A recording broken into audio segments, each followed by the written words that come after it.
আজ আপনারা আমাকে আপনাদের নেত্রীর আসনে বসিয়েছেন, আমি ধরলাম। কিন্তু নেত্রী আমি নতুন নই, মায়াবতী চোপড়ার সহজাত নেত্রী। যতদিন বেঁচে ছিলাম সারা জীবন নেতৃত্ব দিয়ে গিয়েছি, মরণের পর নেতৃত্ব দিয়ে চলেছি। নেতৃত্ব দেওয়াই আমার পেশা আর পেশা। নেতাদের পার্টি থাকে, কিন্তু আমার কোনো পার্টি ছিল না। যখন যে পার্টিতে টান পড়েছে আমি এগিয়ে গিয়েছি, ঘন ঘন দল বদল করেছি, দলে দলে নেতৃত্ব বিলিয়ে বেরিয়েছি। তোমার নেতা আমার নেতা মায়াবতী চোপড়ার নরকের মাথা, নরকের মাথা, নরকের মাথা। বিধাতা বিধাতা ফ্যাসিজম চালু করেছে। এই আমার মতো এক জননেত্রীকেও নরকে পাঠাতে একটু দ্বিধা করেনি।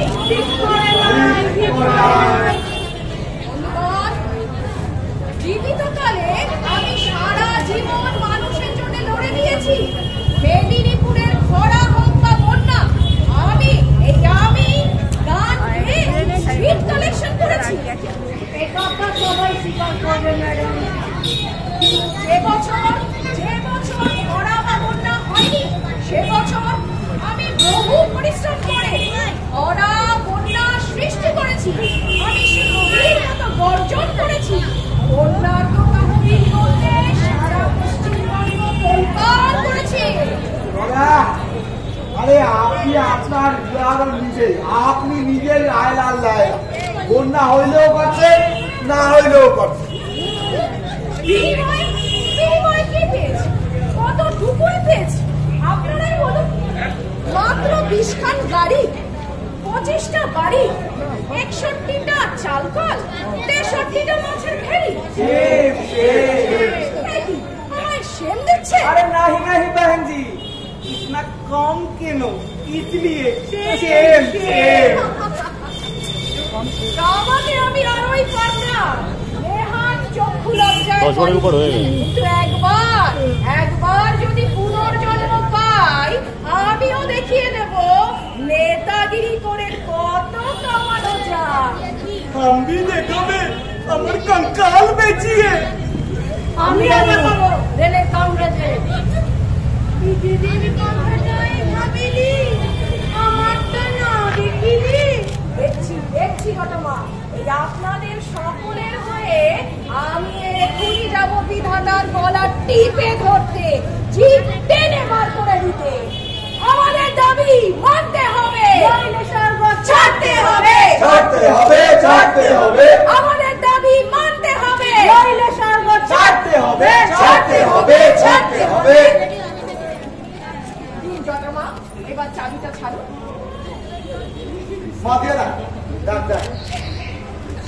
শুরু হলো আন্দোলন, পৈশাচিক আন্দোলন।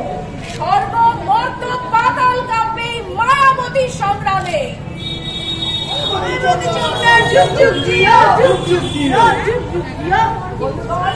এবার আপনারা আসুন, যমরাজের রক্ষী বাহিনীর ওপর পীড়ন উৎপীড়ন করতে থাকুন। আমি একাই চললাম বিধাতার মোকাবেলায়। हनुमान जी गद्दी छोड़ो, अभी छोड़ो, अभी छोड़ो। हनुमान जी गद्दी छोड़ो, अभी छोड़ो, अभी छोड़ो। हनुमान जी गद्दी छोड़ो, अभी छोड़ो, अभी छोड़ो।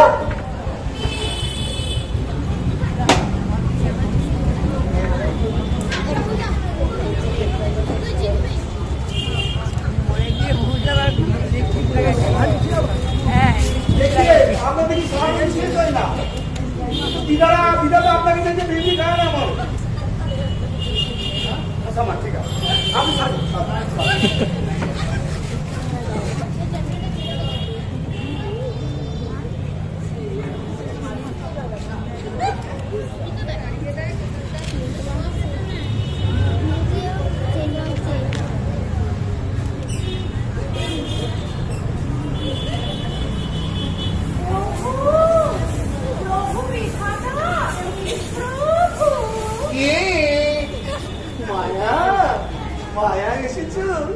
মায়া মায়া মায়া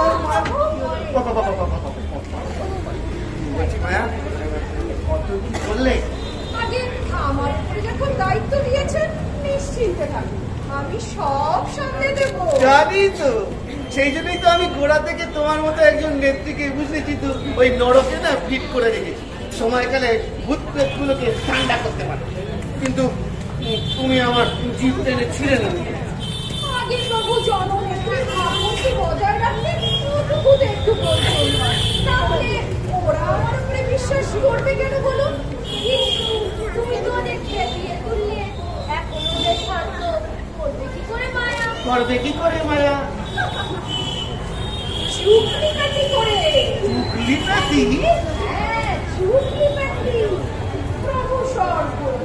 কিন্তু এটা জানেন না, চুপলিকাটি হচ্ছে ঠিক হোমিওপ্যাথির মতো। আর এখানের কাজই হলো হোমিওপ্যাথি ট্রিটমেন্ট করা। হোমিওপ্যাথিতে যেমন আস্তে আস্তে রোগ বাড়িয়ে তারপরে কমায়, নেতারাও তেমনি গাছে চড়িয়ে টুক করে বইটা কেড়ে নেয়। ও বাবা, তাহলে নাও কেড়ে মন্দিরকে খালাস করে দাও। তোমার সাথে যা কথা ছিল আমার তাই হবে। তোমাকেই ছাড়ো, তোমাকেই ছাড়ো। আবার কি আবার কি আবার কি? আমাকে খবর করে দিই, হ্যাঁ? আমি যেন সারা জীবন নেতাগিরি করে চাল কল, ধান কল, গম কলটা গুছিয়ে নিতে পারি। বাহ বাহ বাহ, বেশ বেশ মায়া, তোমাকে আমি এমন একটা কল দেবো না, যে কলটার জোরে তুমি সারা জীবন ধরে পশ্চিমবঙ্গে রাজত্ব করতে পারবে। আর সেই কলটার কি নাম জানো? সেই কলটার নাম হলো গেঁড়া কল। বেশ বেশ মায়া মায়া মায়া বলছি বলছি মায়া, ওরা তো খেতে গেল, এখন তুমি কি করে শান্ত করবে? ওসব আপনি আমার উপরে ছাড়ুন তো, এমন এক চুগলি করবো না। কি? চুগলি বন্ধুগণ, আমাদের কার্য উদ্ধার হয়েছে। বৃদ্ধ বিধাতা হয়ে ঠকঠক করে কাঁপছে। আমাদের আন্দোলন সফল। চুগলি কি বুঝছো? আগে সত্য কাঠ বললে সাপ হয়ে কামড়ায়, আবার পোষাবে ছড়ায়।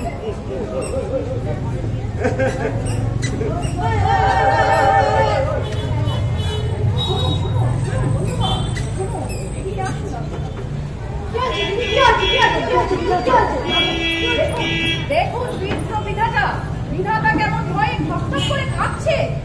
আমি ওনাকে আমাদের সমস্ত শর্ত মেনে নিতে বাধ্য করেছি।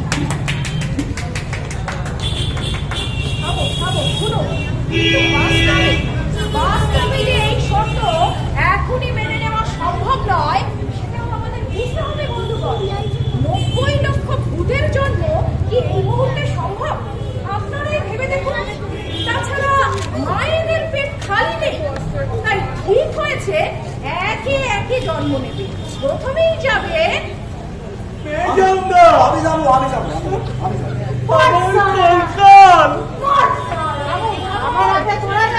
আমি আগে যাবো। থামুন বন্ধুগণ, থামুন। আমার মনে হয় আপনারা সকলে একমত হয়ে আমাকেই পাঠান, কারণ নেতারাই সর্বক্ষেত্রে অগ্রগণ্য। আমি আগে পশ্চিমবঙ্গে গিয়ে আপনাদের জন্য ফিল্ড তৈরি করে রাখছি। আপনারা একে একে আসুন। মরি মরি মরি মরি মরি, নিজেরা ক্ষেতটা তো বেশ গুছিয়ে নিবি।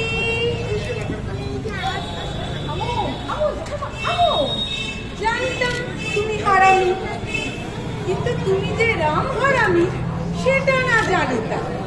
তবে হ্যাঁ, তোমার থেকেও হারামি একজন আছে। দেখো এই বৃদ্ধ বিধাতা, দেখতে মেলে খেপা, বাস্তবে ঘুঘু। তোমায় একা কেন ছাড়িল না বুঝলে? তুমি একা করতে গিয়ে কি করিবে? একা না বোকা? তুমি নেতা, তুমি একা মরতে গিয়ে কি করিবে ছাতা? যদি না এই গুগলি ওস্তাদ পিছনে থাকে পিস্তল বাগিয়ে। আর বাবা গুগলি ওস্তাদ, তুমি বা একা যদি না থাকে পুলিশ তোমার বেটা। আর দাদা শোনা, তুমি বা একা মরতে গিয়ে কি করিবে যদি না পাও এই গুরুমার অলৌকিক আশীর্বাদ? জয় গুরু, আমাদের ভাত এক রশিতে বাঁধা। মস্তান, পুলিশ, ব্যবসায়ী, নেতা, গুরুমা,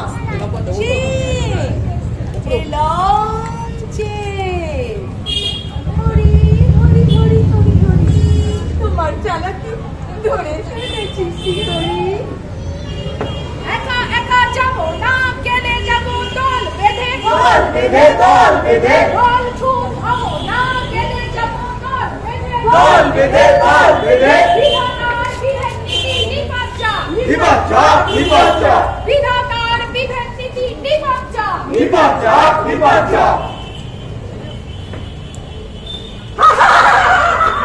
এই তো জমে এসে গেছে, এসে গেছে, জমে এসে গেছে। এই বাবা, এনেছো, এনেছো, এনেছো। এই নামাও, নামাও, নামাও, নামাও, নামাও, নামাও, নামাও। ও বাবা, এটা আবার কি? রাহু, বাবু চললাম।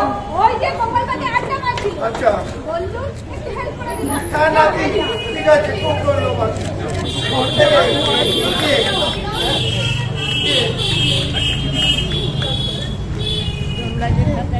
না, বরং কাজ তুই বলি। মালিক জানি। ওরা করি। মালিক তোরে খেলা চালা। দেখুন বাবু, বললাম একটা পালোয়ান মেরে আনতে, একটা গরিব লোককে মেরে আমি মারিনি। ও মরেই আমার জন্য অপেক্ষা করছিল। এক মালা পালি জল খেয়ে পেট ফুলে খালের খায়। এটাকে নিয়ে আমি কি করি বলো তো চিঠি? হ্যাঁ, কোথাকারকে কদম দাস তাকে তুলে নিয়ে এসে চলে এলো। হ্যাঁ, এখনই তো উঠে বলবে পুনর্জন্ম দিই। একদিন নরকে ঠাঁই নেই, তাহলে ওকে স্বর্গে রাখা হোক? না, না, না, না, না, না। লোকটা পাপী, পাপী। হ্যাঁ, দেখো, দেখো, দেখো, দেখো, দেখো।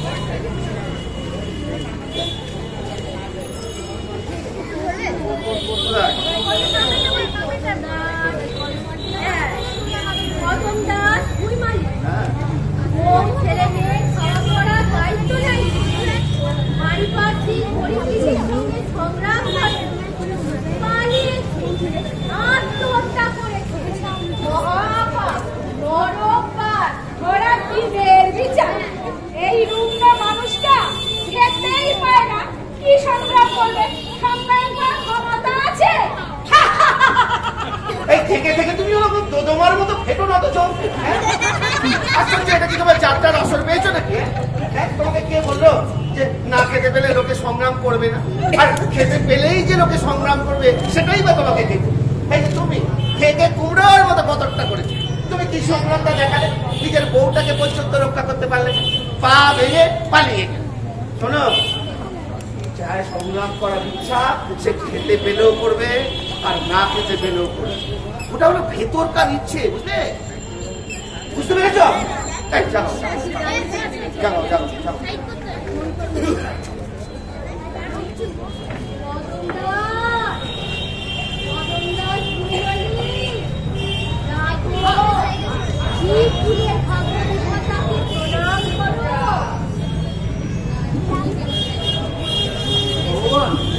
তুমি? শোন কদম, আমি ঠিক করলাম তোকে আমি বাঁচিয়েই দেব। না না না ভগবান, না না, তুমি বাঁচতে চাও না? না ভগবান, তুমি বাঁচতে চাই না। সহ্য, সবাই পুনর্জন্মের জন্য পাগল, অথচ জীবনের বড় জ্বালা গো, জীবনের বড় জ্বালা। ও জ্বালায় আমার আর জ্বলতে পারবে না ভগবান, আর জ্বলতে পারবে না। কিন্তু এখানে থাকলে তো তোমার নরক। সেও ভালো, সেও ভালো, সেও ভালো। তোমাদের এই নরক আমাদের ওই মর্তের নরকের সে ঢের ঢের ভালো। আমি যাবো ওখানে। সহ্য, সবাই অনেক কিছু মর্তে রেখে এসেছে, অনেক মধু। তুমি কিছু রেখে আসনি? হ্যাঁ, রেখেছ জ্বালা, জ্বালা, খালি জ্বালা। মধু নয় গো ভগবান, ও মৌমাছির হুল। আশ্চর্য, সবার সব কিছু ছিল, তোমার কিছু ছিল না। না না, কিছু ছিল না। ভাবলাম ভিটানা ওই ফুটপাতি ভরসা ছিল। শীতে, গ্রীষ্মে, বর্ষায় ওই ফুটপাতি ভরসা ছিল। দুবেলা ঠেলা সালায়ে একবেলা আধ পেটে খেতে পেতাম। যখন সন্ধ্যেবেলা ঘরে যেতাম তখন ছেলে মেয়েগুলো ছুটে আসতো, বাবগো কি এনেছো দাও, বাবগো কি এনেছো দাও। কিছু দিতে পারতাম না। একদিন অভাবে একবেলা ফলিডল কিনলাম। ফলিডল চুরি করে নিয়ে গেলাম ঘরে। ভাবলাম তুই ওদের খায়ে তুই ওদের ধারে বংশে শেষ করে দি। তার মানে তুমি ফলিডল কিনেছিলে তোমার ছেলে মেয়েদের মারার জন্য? হ্যাঁ, ওদের মারতে। সাদরের নিচে ফলিডলের মালাখানা নিয়ে গিয়ে লুকিয়ে দাঁড়িয়েছিলাম। দেখলাম এই তো সুযোগ, বউটা ভিক্ষে করে ঘরে ফেরে নেই তো। ছেলে মেয়েগুলা আমার দূর থেকে দেখে ছুটে এলো, বাবগো কি এনেছো দাও, বড় ক্ষুধা পেয়েছে। আমি ভাবলাম এবারে দি ফলিডলের মালাখান ওদের মুখে ঢেলে দি। ফলিডলের মালাটা আস্তে করে বার করলাম, করে ভাবলাম খাক ডক করে কে জন্মের মতো শেষ হয়ে যাক। দিলে না পারলাম। ওদের মুখে দিতে গিয়ে ভগবান সেদিন তো তুমি আমার বুকের ওপর বসে বলেছিলে, বাপ হয়ে ছেলে মেয়েদের মুখে বিষ দিস নে কদম, দিস নে। ওদের মুখে ঢালতে গিয়ে ভগবান আমি তো নিজের মুখেই ঢেলে ফেললাম গো, নিজের মুখেই ঢেলে ফেললাম।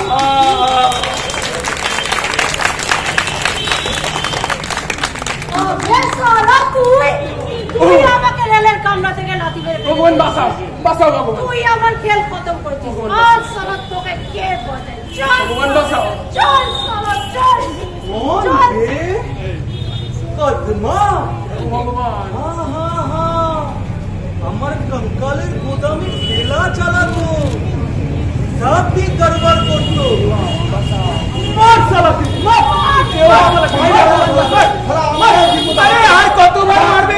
কতবার মারবে?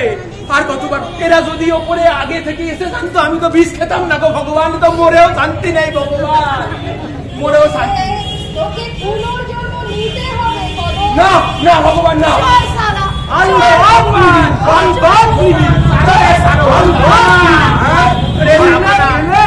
আমার কঙ্কালের গোদামে খেলা চালাবে কোন?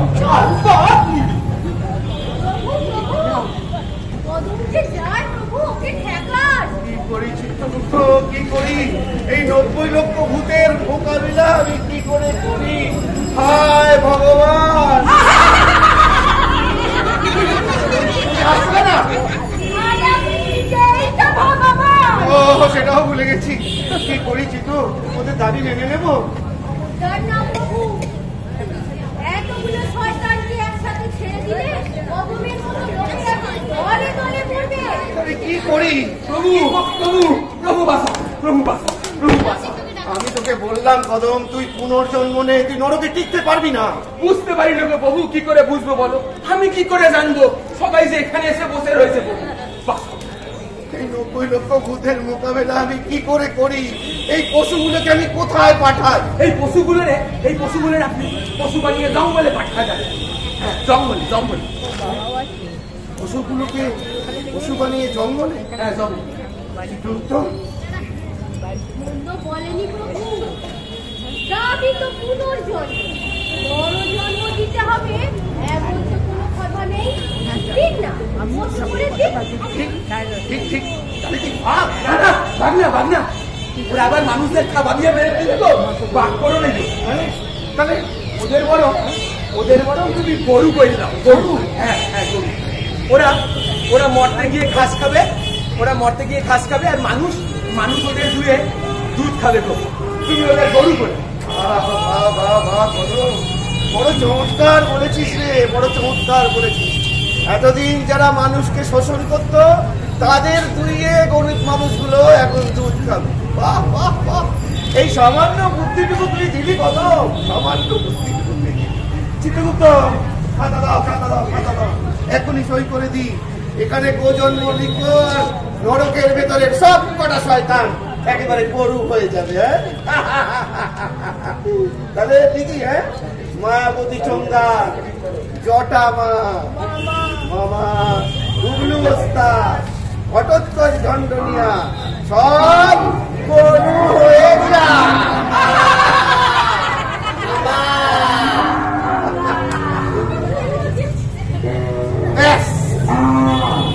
হয়ে গেল। এরপর থেকে মঠকে যতগুলো শয়তান আসবে সব কটাকে গরু বানাবো না, সব কটাকে গরু, কিছু শেয়াল আর স্বপ্ন বানাবো। প্রভু প্রভু এতই যখন হলো এবারে আপনি আমাদের ছেড়ে দেন প্রভু। আমি ওই মরতে যাই। না না না না কদম, আমি তো ঠিক করেছি তোকে আমি স্বর্গেই রাখবো। প্রভু এই স্বর্গ আমার জন্য নয় প্রভু, আমি তো খেটে খাওয়া মানুষ। প্রভু আপনি আমাকে ছেড়ে দেন, আমি মরতে যাই, ওটাই আমার জায়গা। আপনি বরং আমাকে ওই গরুগুলানদের দিয়ে দেন। ওই গরুগুলানদের নিয়ে আমি মরতে যাব। ওদেরকে দিয়ে আমি লাঙল দিয়ে মাঠে চাষ করাবো। চারিদিকে সবুজ ফসল ফলবে, পশু। আর ওটার যে আনন্দ না প্রভু, ওই খাটার যে কি আনন্দ আপনি তো জানেন। আপনি আমাকে ছেড়ে দেন প্রভু, আপনি আমাকে ছেড়ে দেন। তথাস্তু কদম তথাস্তু। যাও ওই দুগ্ধবতী গাভীগুলোকে নিয়ে যাও, ওদের দিয়ে চাষ করো, ওদের শিং দিয়ে অস্ত্র বানাও, ওদের চামড়া দিয়ে জুতো বানাও, আর জীবনের পরম আনন্দ ভোগ করো। যাও কদম যাও।